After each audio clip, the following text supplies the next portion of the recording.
What's up, y'all? Welcome back to my channel. Of course, I have to do my black business spotlight, and this one goes to Wise Girl Cosmetic.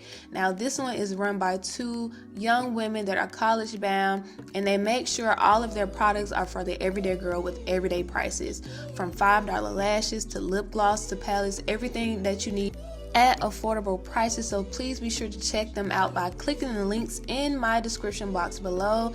Now let's hop into the video. What's up, y'all? Welcome back to my channel. I am Ro. As all of you know, these past few weeks have been, well, all of 2020 has been just heavy, for lack of a better word. And for me in particular, the past few weeks have been the heaviest. I just wanted to be in the know. I wanted to be reposting information, staying up to date on information. It had gotten really overwhelming. It had gotten to the point where I began dreaming about all the horrendous stuff that's going on.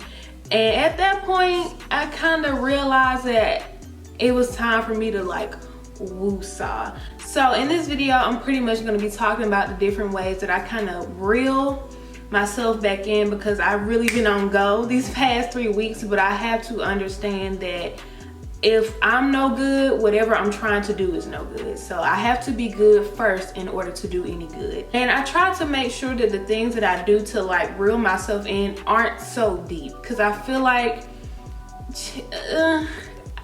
doing overly deep things to kind of distract myself from the deep stuff doesn't really work for me. So I try to make sure I stay true to what really distracts me, even if it's for a few hours or just a day. You can get all this advice from other people on what to do and how to do self-care, but honestly, self-care is respect to person. So nobody else can really truly tell you how to do your self-care but yourself. You know yourself best. What keeps you grounded? What brings you back down to earth? What brings you joy? What brings you peace? I noticed that when I would get or be looking for self-care tips, it wouldn't resonate, and I would try them, it wouldn't work. I didn't feel pampered, I didn't feel at ease, I didn't feel at peace, because I was doing something that worked for someone else, not for myself. It was their self-care, not my self-care. So once I really sat down and thought about the things that really bring me joy,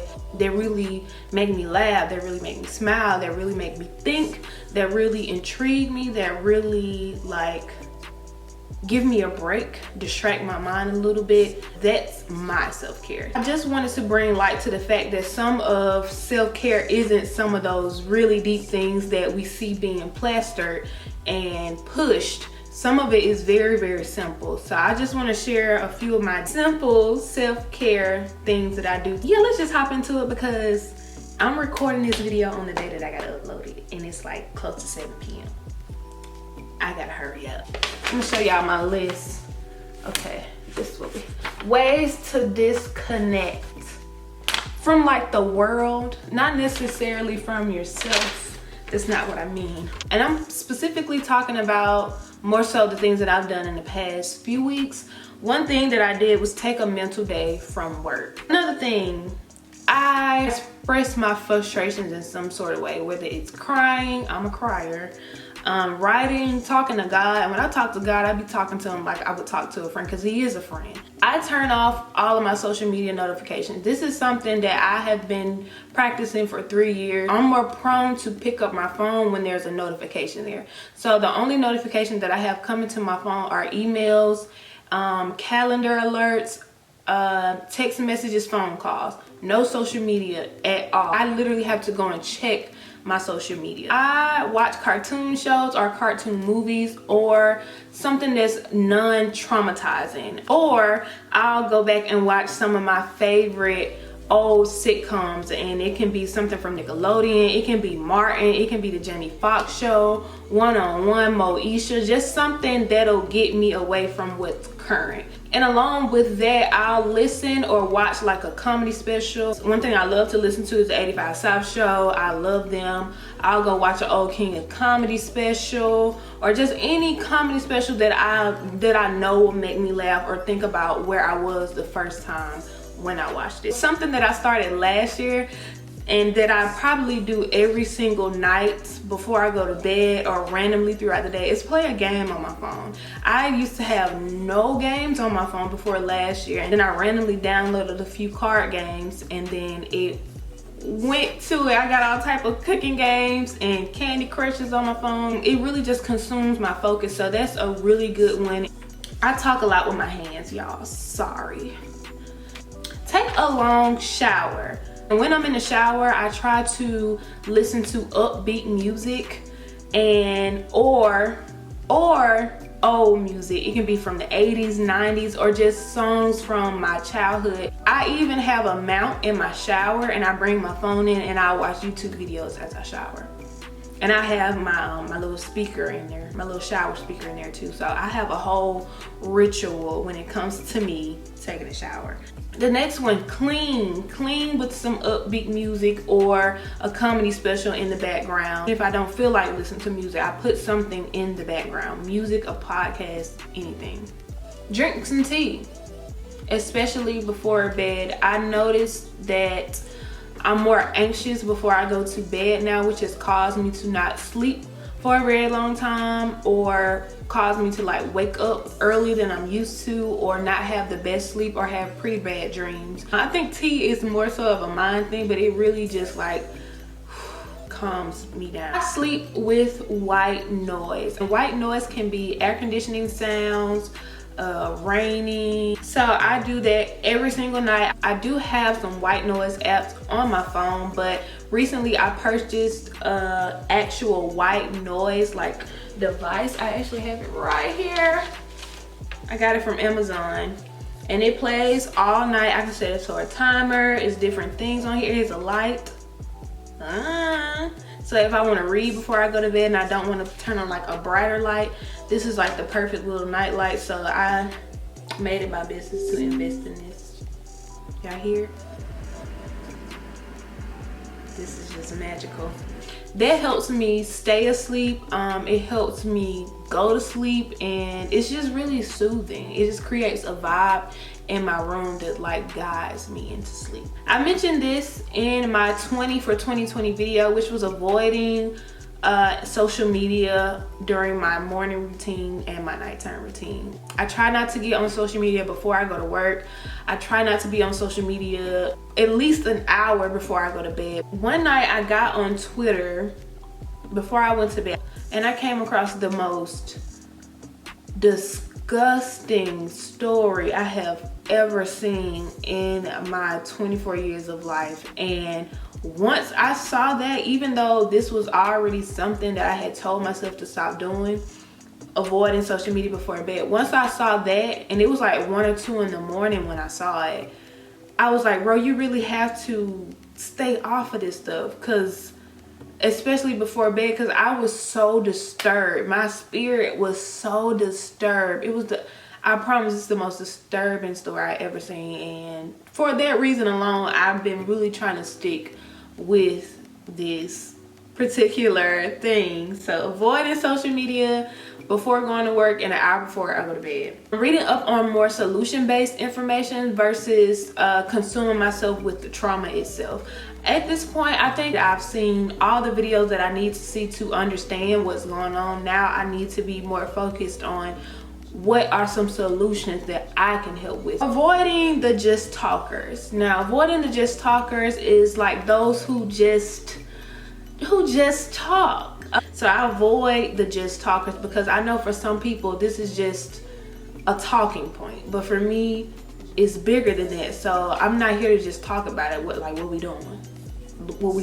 And a lot of people are like that on social media, and that has led me to unfollowing and muting a lot of accounts, which is somewhere on this list, so I might as well address it. I've unfollowed and muted a lot of accounts, because the more you see those things, the more prone you feel to react to them or respond to people. I have definitely unfollowed a lot of people. I have muted a lot of people, and I just leave it at that. I never have to speak on the situation. I don't feel like I have to explain myself. I just do it, and I really don't even know everyone that I've muted and unfollowed, but it's just like, which goes to show that I probably should have been following them no way. Over the past few weeks, I have given myself an evening or a day to myself of just completely unplugging from social media. I also have a very guilty conscience about unplugging, especially when there's so much updating going on, so much information to pass. That led me to not wanting to get offline because I felt like being in the know was better than not being in the know. So that's been my reasoning for not unplugging. So for me to be able to unplug from social media but still be in the know, I did jot down those outlets that do have like news subscriptions where you can sign up via email and they can send out the articles to you. That's something that I did. So if it's important and they're pushing the information, it will be sent to my email, and that way I don't necessarily have to be on social media to know what's going on. Something else is going for a walk, sitting on my balcony. A lot of times social media does like emphasize things times 10, but once I sit down and unplug from my phone, it's not so heavy. It's still on my heart, but it's not so heavy. I'm not so triggered, I'm not so enraged. So going outside, just breathing in the air, sitting on my balcony, feeling the atmosphere helps me. So rereading a book allows me to put down my phone, also brings me back to the moment when I first read the book. Probably something from the book will stand out more, so rereading a book is definitely a good distraction. So I have cooking a new recipe on here. I haven't done this one yet, but I know when I cook something new, I'm really like in my zone, so I know that's gonna like keep my mind focused on whatever recipe I'm trying to do. A mini vacay staycation. I don't plan to do anything anytime soon. Maybe in the coming weeks I will travel, but for right now I'm still very much so self-distancing aside from going in office. I have declined a lot of conversations. If I'm not up to have the conversation, I just won't, because like I said, most times if I am in a situation where the conversation is brought up, it's brought up amongst people who are just talkers, something that does not affect them, so they don't care, or they're not going to do anything about the things that they're saying, so they're just talkers. So yeah, not having a conversation if I'm not up to having it. I do a lot of Sudoku and yeah, Sudoku. I do have a coloring book. Sudoku for sure is my favorite thing to do, but just something separate from my phone. But every now and again when I'm making a Walmart visit, I do pick up a physical puzzle game book or a crossword puzzle game or a Sudoku book. I get those often. Whatever my favorite meal is currently, I try to like treat myself with that. And I'm a foodie, so anything involving food or just a treat just instantly makes me happy.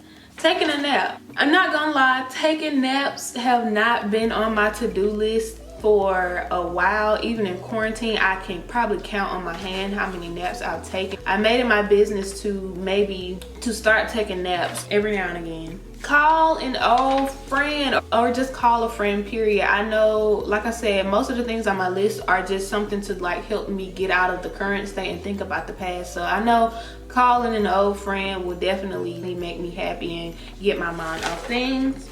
Watching my favorite movie, which kind of goes hand in hand with like watching favorite show, and my favorite movie is The Wood. Doing the things that I have been putting off, whether that's since I just moved, that can be a lot of things. Organizing my closet.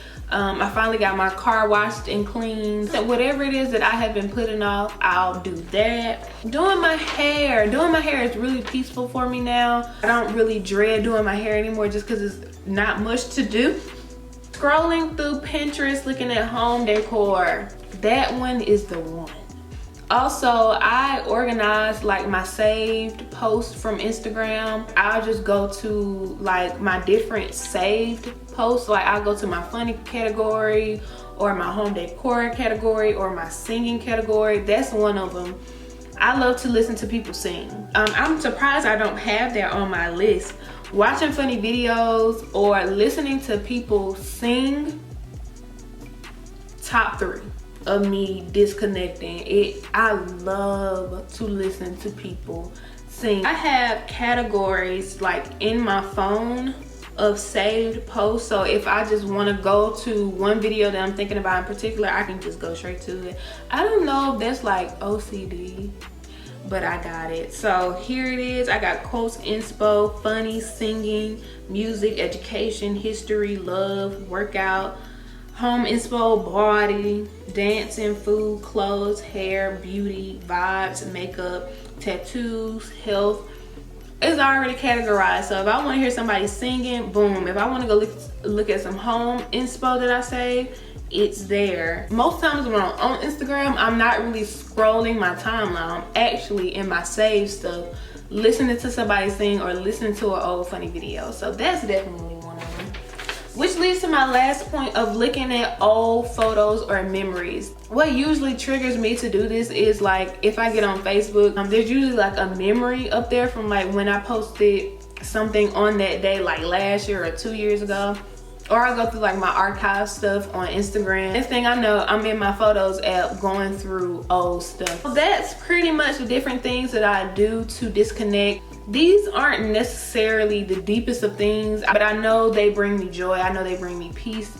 I know that they bring me temporary distraction, and this is not the deep work, but sometimes I don't feel like doing the deep work. So these are the things I do when I don't feel like, I don't want to deal with it. These are the things that I do, and I hope this pushes you to make your list of the ways that you disconnect or distract yourself. Most of these things only keep me distracted for like an hour to maybe 3 or 4 or 5, but even getting that release for that short period of time does me really well. So yeah, I hope y'all enjoyed hearing me rant about the things that I do to kind of bring myself back down to earth. But please be sure to let me know what you do to bring yourself back down to earth in the comments below. Please be sure to like as well, subscribe as well, share as well, and I hope you guys are staying blessed, staying beautiful, staying informed, staying inside as much as you can. I know it's hard to stay inside right now. Take care of yourselves, and I will see you guys in my next video.